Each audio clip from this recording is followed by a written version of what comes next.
Welcome to the Irish Famine and Cottier Cabins virtual exhibit. This project is supported by the Government of Ireland, Department of Culture, Heritage and the Gaeltacht, and by cooperation with the Northern Ireland Funding Scheme. I'm Professor Christine Keneally, Founding Director of Ireland's Great Hunger Institute at Quinnipiac University, and I'm delighted to say that the Institute is a partner with the National Famine Museum at Strokestown. Ruined famine and cottier cabins in both the Republic of Ireland and in Northern Ireland are very evocative sights. Some of the most picturesque can be found in the abandoned villages of Anport in County Donegal and Faha in County Galway. Yet the reality is that the vast majority of single-room cottier dwellings made of sod or stone, known at the time as fourth-class housing, from the period of the Great Hunger have left no trace or almost no trace of their existence. Yet these would have been the homes of the vast majority of people in Ireland in the 1840s. Sadly, the people whose lives were lost during the tragedy of the Great Famine. Some of the most detailed records we have of the destruction of cottier dwellings after these mass evictions can be found in the Strokestown Park archive, as you will see in this virtual exhibit. Today we must visit museums to help us imagine and get a feeling for the lives of the occupants of these famine cabins.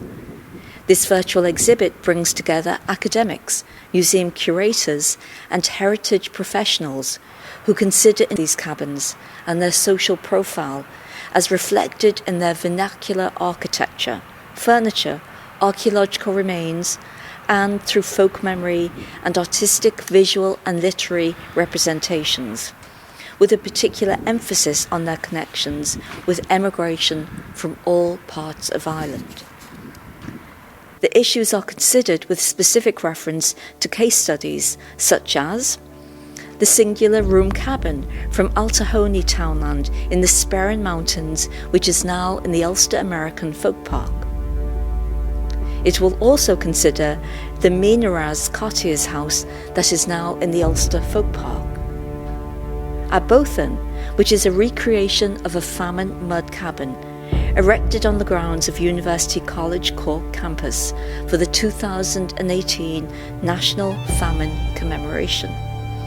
And the Cabin of the Poor in the Irish Agricultural Museum and Famine Exhibition at Johnstown Castle in County Wexford, which is an Irish Heritage Trust property, alongside with Strokestown Park. These famine and cottier cabins help us imagine the lives of the occupants who, for the most part, perished or emigrated and left such little trace of their existence.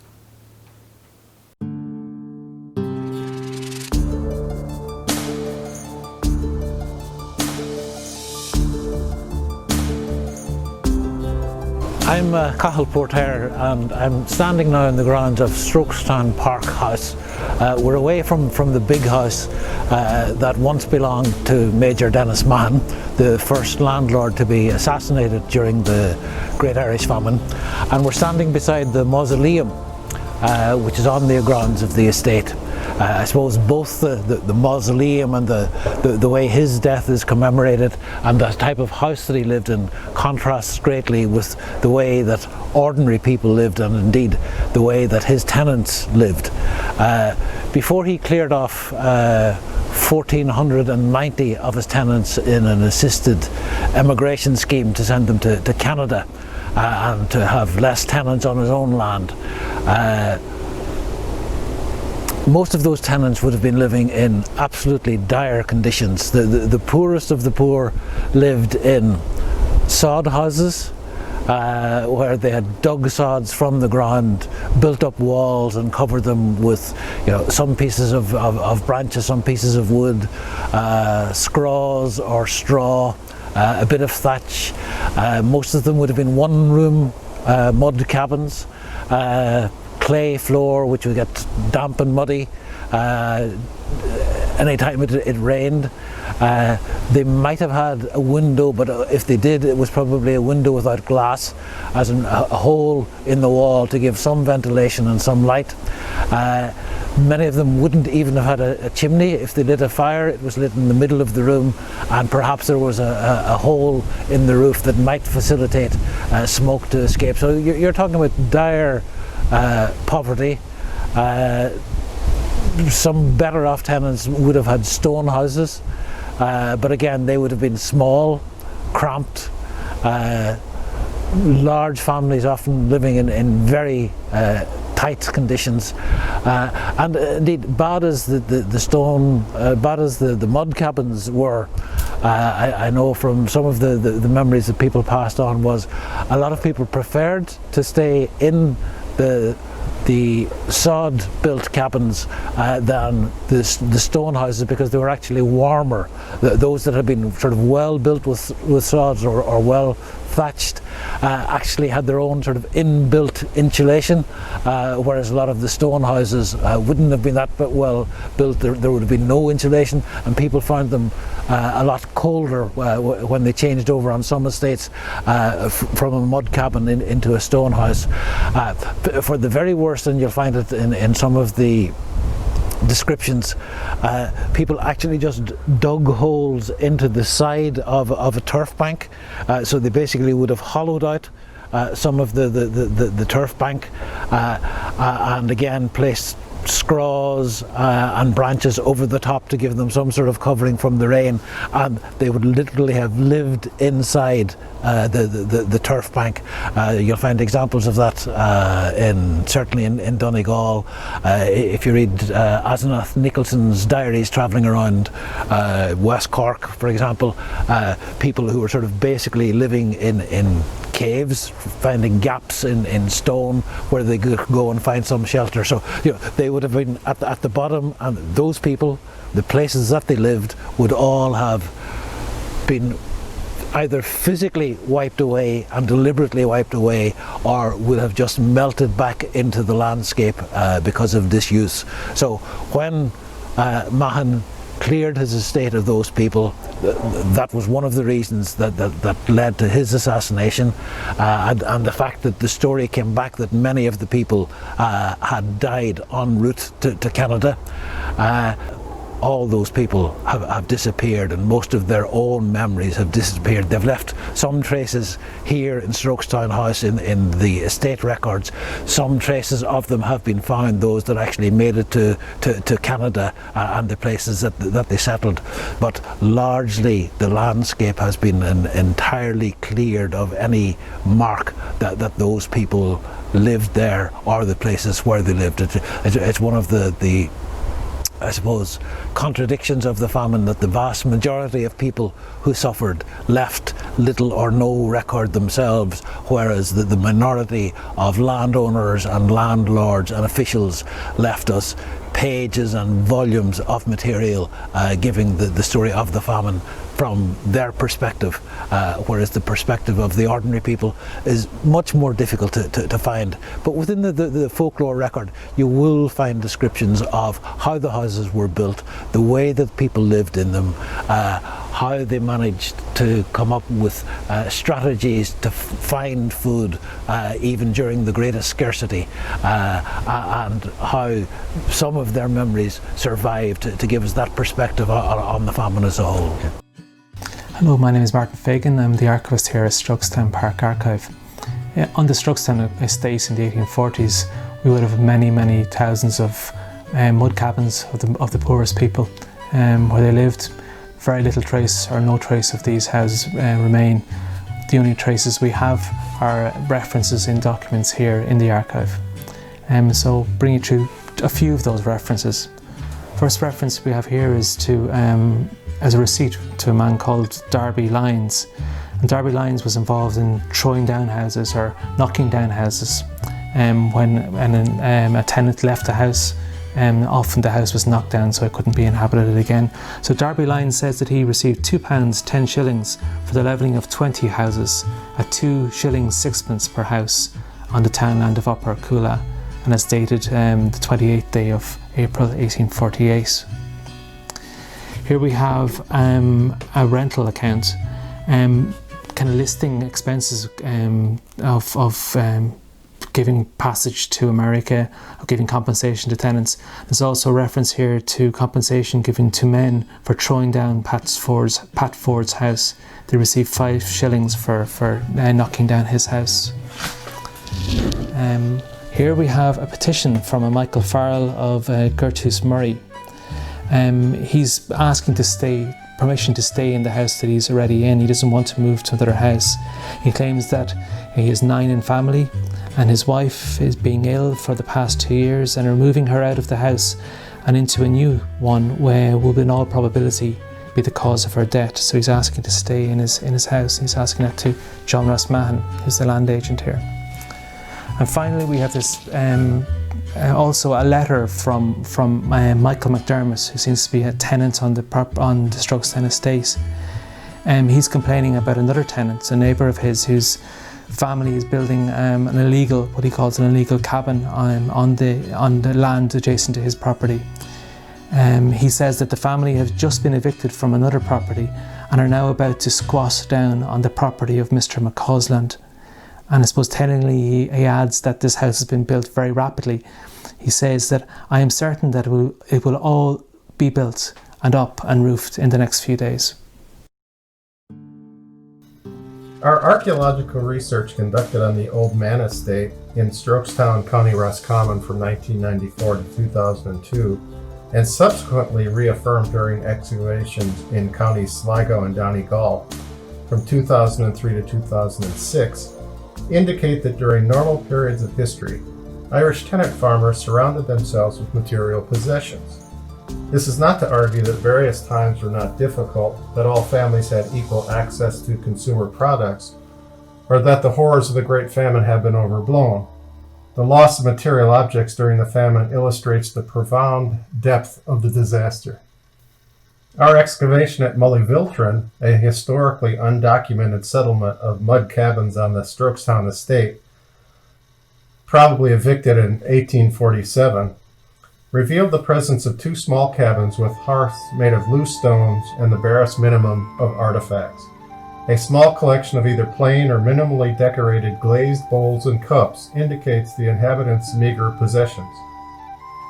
When the 71 inhabitants were evicted in 1847, they left little evidence behind because they owned few possessions. The artifact collection from Ballykilcline is expressive of a much better off family of tenant farmers.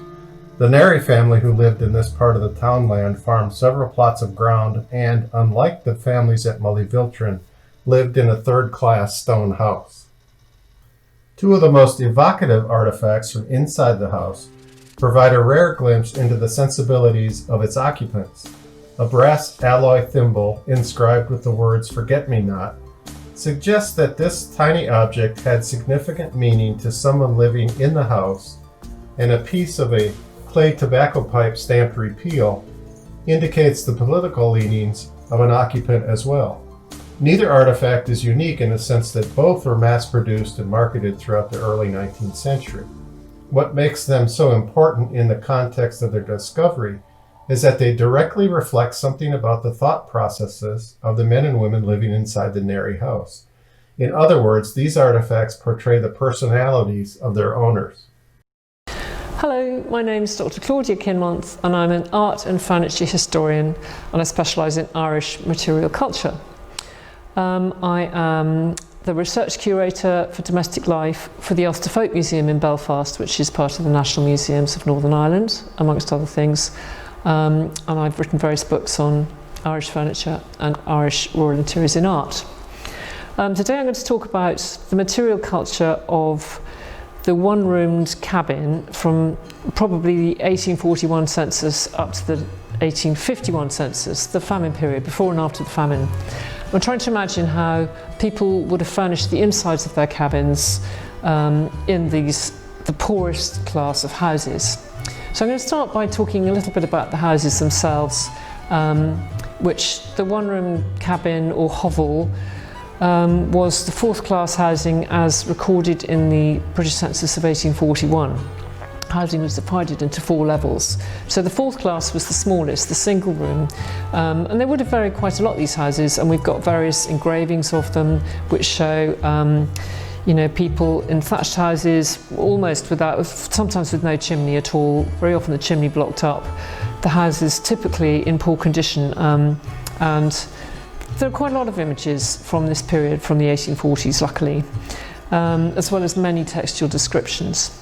So, thinking about the way the Irish house was organised, the smallest houses in the northwest of Ireland, in the coldest northwest of Ireland, very often had something called a bed outshot, which was an architectural recess close to the fire in one corner of the back wall of the house. So there's this little bed that had its own curtains, which was called a bed outshot. So we can map these houses very, very closely to the northwest of Ireland, and in the southeast we more often have mud-walled houses without outshots. It's a slightly warmer area climatically, so it's interesting to look at those 2 house types to start off with. And we have occasionally got a picture of the inside of a bed outshot house, which shows, actually one of them shows a stone outshot from the Illustrated London News from about 1880 with a pig under the bed. And of course the pig being under the bed was giving a lot of heat, so bringing the pig inside and letting him live with the family in the so-called byre dwelling would definitely add to the heat, and he was incredibly important and precious. He was known as the gentleman that pays the rent, for obvious reasons. Some of these houses were made of turf, completely of turf, and these really fascinate me. So we find these very, very black houses with very thick walls made of bricks cut from turf and stacked up and thatched on top. So a couple of photographs of these show no chimney at all, one window at one end of one of these photographs. There's several photographs of one house from McGilligan in County Derry. So the turf house is fascinating, and going inside the turf house we imagine there's probably turf furniture as well. There's quite a lot of textual evidence to show that people built their beds and their benches and their seats literally out of turf. So they would cut it like bricks, stack it together, or maybe make large pieces which they'd dry and then sit on. It would be quite hard, and it would have been a skill in itself.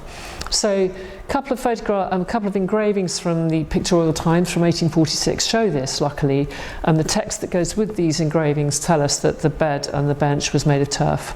And we see these families sitting close to the hearth with their pig and their fowl, and there's a clay pipe on the floor. Clay pipe's kind of interesting and important thing that is in nearly all these houses for poor people. But the hanging cradle is a particularly interesting object that's gone now. You know, I can't examine them. They're only there in these early images and in early texts. So the hanging cradle would be like a sort of open box suspended from the ceiling with straw ropes. Here's a straw rope. So they're quite strong, these things, and they kept the cradle off the ground. There wasn't much floor space, so kept the baby away from the marauding animals, the cats and the dogs and the pig, who is quite a danger to children. The hanging cradle was an important object in its own right. So this is really interesting to see this 1846 engraving with a hanging cradle. Another very rare image from 1832, from Connery's book The Reformer, shows the practice of sleeping in front of the fire communally, all in one group. And this engraving is really fascinating. It is the only naive picture of this practice, but there are lots and lots of texts that describe it. So there are many people that wrote how people, Irish people, poor Irish people particularly, would sleep huddled together, keeping their body heat together under one covering, sometimes with a man's coat on top, which is what you can see here. The pig in the foreground and the piglets in the foreground, obviously adding a huge amount of warmth to this little cabin. This is a one-room cabin, and you can see the cow tethered, again, tethered with a straw rope. This is a piece of straw rope to keep the cow under control. So that's a very rare, very important image, and this sleeping in straddle, this communal sleeping, was something that was done, apparently they lay down decently and in order, according to the texts at the time.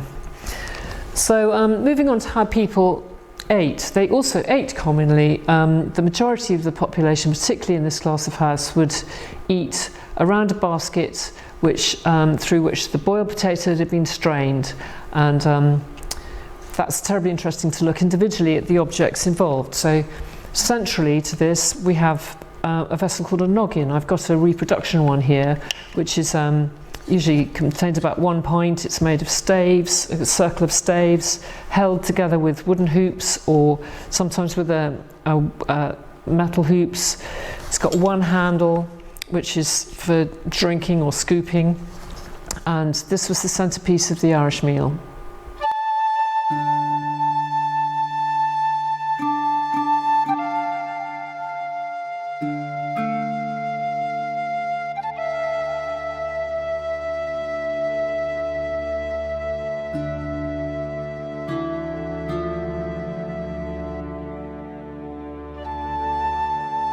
Hello, my name is Mike Murphy. I'm from the Geography Department in UCC, and we're here at the National Famine Museum in Strokestown.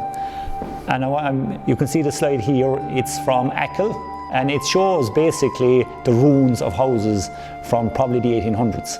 And we often think that these are the houses that the people lived in that suffered in the famine and that died. And actually that's not the situation at all, really, because the actual epicenter of the famine were the people who were living in mud hovels. They were the 4-class houses. You had 4 different housing classes. You had first, second, third and fourth, and the fourth are really the poorest of the poor, particularly in the western seaboard of Ireland. For instance, if you look at here, you can see the people living in a bog, in a 4-class house, a mud hovel really, a single room with a door. They have no facilities whatsoever. And we had 1.3 million houses in Ireland in 1841 census. Of that 1.3 million, 492,000 were single room mud hovels. So you're probably close to 600,000 families living in these conditions.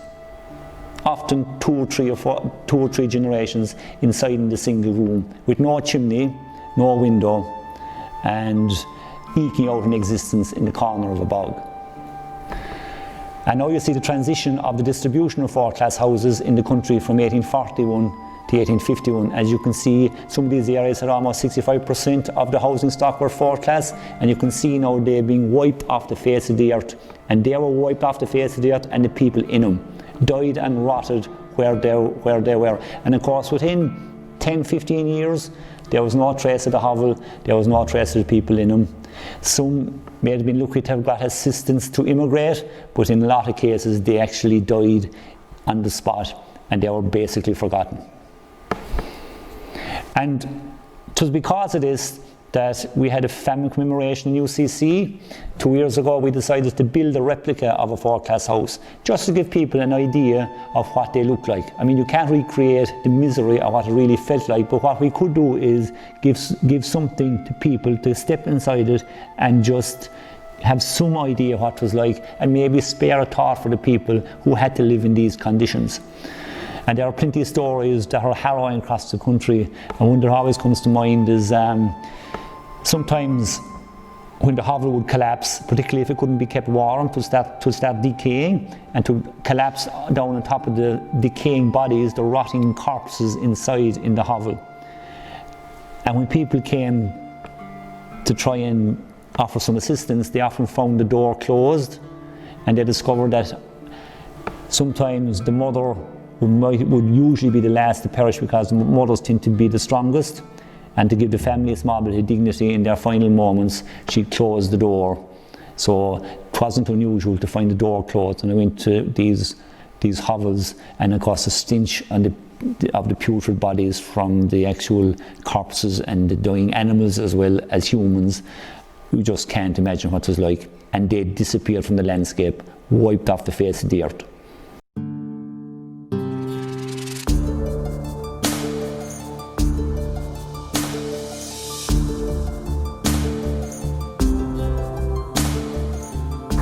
So, some people sometimes tend to think that the famine didn't really affect Ulster that badly. But the reality is, if you look at the 1851 census, there's a table in it that compares the number of 4th-class houses in Ireland in 1851 with 1841 and breaks down on a county basis. You'll find that County Tyrone, where we are today, something like 90% of single room cabins, 4th-class houses disappeared from the landscape. In 1851 they weren't even recorded as being unoccupied. they simply weren't there anymore. The reason for this here was because, unlike this one, they were mostly comprised of sod walls, and they just melted into the landscape once the people left. Ireland overall, it's only like Ireland overall lost 355,000 of these first-class houses. And if you reflect on that, you know, something like 4 people would have lived in each one of these houses, then you're looking at 1.2 million, over 1.2 million people that no longer had a home in Ireland, and they simply disappeared. The reality is that, you know, we tend to say maybe 1 million people emigrated and 1 million people died during the famine, but for the occupants of these single room cabins, they're more likely to be among the 1 million people that died during the famine. So now we're inside this single room cabin, and as I'd said before, it's a surviving example of a single room cabin, but it's a very high quality surviving example. So we do, for example, have a chimney, whereas most single room cabins, I guess, would have had no chimney, or would have a very basic wattle type chimney. One of the very interesting features of this cabin, as a reflection of it coming from the northeast of Ireland, is this here bed out shot. The bed out shot was basically where the wall was sort of pushed out a wee bit to create a bed, an area for a bed that was close to the fire. This one is actually quite interesting because it's such a small cabin. The outshot actually isn't large enough to take even a small bed completely inside it. Most other examples you'll see, the outshot would be shot out far enough to at least take a single bed within the area of the outshot. This one doesn't. Folklore and memory would have it that maybe the father or the mother would have slept here, or that the older person would have slept here, and then on the floor itself, on a shakedown bed, the children would have slept under whatever sorts of blankets or spare clothing they had to throw over themselves at night. There'd be a bit of straw shook out on the floor, or maybe a bit of heather to keep them up off the floor. The floor itself, in the majority of single room cabins, wouldn't have been a solid floor. It wouldn't have been a stone floor or a paved floor. It would have been a dirt floor. So again, the need for some sort of bedding on the floor to keep the occupants off the floor at night. There would just have been one communal bed. Father and mother and the children would have lay in one space. There's quite a few stories about just, you know, how poor these people were in terms of the bedding, in terms of the clothing, and how little they had. In fact, if you look around this cabin in terms of material culture, you know, the only substantial thing of material culture you'll see in the cabin is actually the iron pot. The iron pot was so important because you had to boil your potatoes in order to eat them. You can't eat raw potatoes. The starch has to be denatured so that the human body is able to make use of it. So the potatoes have to be boiled over the turf fire. The turf fire, you know, provided for cooking, provided for heating, and then also provided for a wee bit of light in the winter time as well. So the hearth really was the centre of the home, and you can see here we have a number of what we call creepy stools arranged around the hearth. Once the potatoes would have been boiled in the pot and the water drained out, then the pot may be tossed out onto the wicker basket here. The wicker basket may have then sat on top of the pot, so the pot would have functioned as a table, or the support of the table, and the wicker basket would have been full of potatoes for the family of whether it was 4 or 5, maybe even 6, and they would have ate the potatoes. There would be no cutlery. There would have been just the potatoes would have been peeled with the nails of their hands.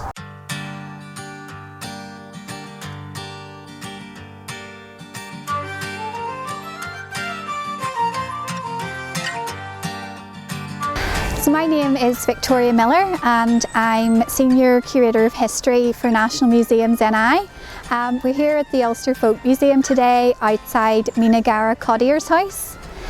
This house was built, we believe, in the 1880s. It originally came from just outside Plumbridge in County Tyrone. It was purchased by the museum in the mid-1970s, along with Crockacladdy farmhouse, which you can see behind me to the left, just behind Minagara. The two houses came from neighbouring townlands. Cottier's house coming from the townland of Minagara, hence its name, and then Crockacladdy farmhouse coming from the townland of Crockacladdy. Both houses, when they were purchased by the museum, were located around 100 yards from each other in their original locations. So what the museum did when they acquired the houses was to position them in close proximity to one another at the museum to kind of reflect the locations that both houses originally came from and the relationships between each houses that they had. The house is a bit of an anomaly in terms of Cottier's houses in the fact that it was built in the 1880s, we believe. So quite late in date for a house of this style. Usually these one-roomed cabins, like you see behind me, they were quite prevalent in the pre-famine era and up to around 1840. But in the later 1800s, they just weren't as prevalent as they had been. This house is again a bit strange in the sense that when it was built, it wasn't built for a family, like a Cottier family that would have quite frequently lived in these houses. It was actually built for a widow. We don't know exactly who the widow was, but she's believed to have vacated her family home into this smaller accommodation to make way for the next generation. So it is a bit strange in that regard that it's a home for one person rather than a whole family unit. So we're now inside Cottier's house, and you can see from standing in here that it's a very small dwelling. As we mentioned earlier, it's one-roomed dwelling. It actually measures in the inside 11 foot by 12 foot, so it is a very small house. You can see here a better view of the outshot that I mentioned. So from the outside you can sort of see it juts out from the rest of the building externally, but internally then you can see where a bed has been, space has been made for a bed in the outshot itself. It's quite an interesting outshot in the sense that it's very small too. Not only is the house small, the outshot is as well, but something we wouldn't want to get completely rid of is the fact that it is a nice example of a single room cabin, and it is something that we could put across to visitors still about the way of life for Cottier families in and before the famine era.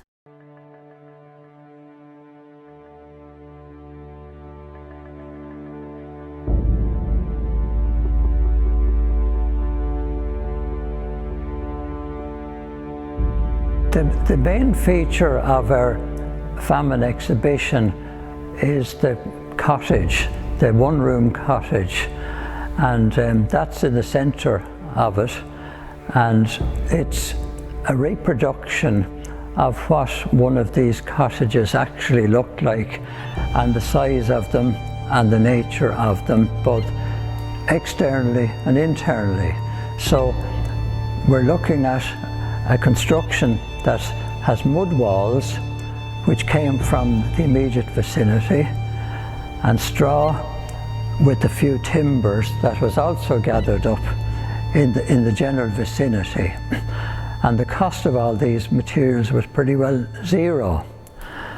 And these structures were to be seen in rural Ireland right up to the present time. And I accidentally came on the example here that we've reproduced as I was passing by one day on my way down into County Limerick, where my father came from and where he often talked about such houses. And it was an even bigger surprise to look up at the roof of the house and see that there wasn't even a proper chimney in it, that the straw had been brought up with a little timber framing within it to form the chimney. And no one would think nowadays of having a house with a straw chimney on it because there was a high risk that it would go on fire. So that is the basics of it. And of course, if people managed to get a little bit of money, they could whitewash the outside of the house. And that whitewashing would be a preservative and would stop the rain from washing away the mud wall, because the building would collapse if the walls were getting too wet.